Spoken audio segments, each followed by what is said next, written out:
Dryers. ఇది major controversy వస్తా ఉంది. ఇంత మునుపు కూడా మేము చాలా ప్రయోగాలు చేసాం. మార్కెట్ కమిటీలో డ్రైయర్స్ పెట్టాం. ఆ ప్రయత్నాలు కూడా చేశాం. ఎక్కడైతే స్పెసిఫైడ్ కంటే కూడా ఎక్కువ తేమ ఉంటే దాన్ని డ్రై చేసి చేయాల్సిన అవసరం ఉంది. ఇప్పుడు మొత్తం హార్వెస్టర్స్ వచ్చేసాయి. హార్వెస్టర్స్ వచ్చేసిన తర్వాత చాలా ఈజీ అయిపోతా ఉంది. అంతా 1 or 2 hours లో కంప్లీట్ చేసేస్తున్నారు. ఇక్కడ ఈ డ్రైయర్స్ ఇప్పుడు దగ్గర దగ్గర 1713 రైస్ మిల్స్ ఉంటే 394 రైస్ మిల్స్ లో మాత్రం ఈ యొక్క డ్రైయర్స్ ఉన్నాయి. అవి కూడా మీరు చూస్తే 23% కెపాసిటీ.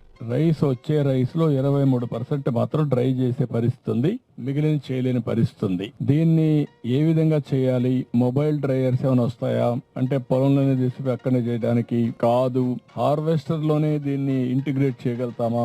హార్వెస్టర్ లో కానీ ఇంటిగ్రేట్ చేయగలిగితే ఆటోమేటిక్ గా నేరుగా అక్కడికి వచ్చి రైస్ ఏదైతే ప్యాడీ వస్తుందో ప్యాడీ కూడా డ్రై అయిపోతే ఆటోమేటిక్ గా బ్యాగ్ లో వేసి రైస్ మిల్ పంపించే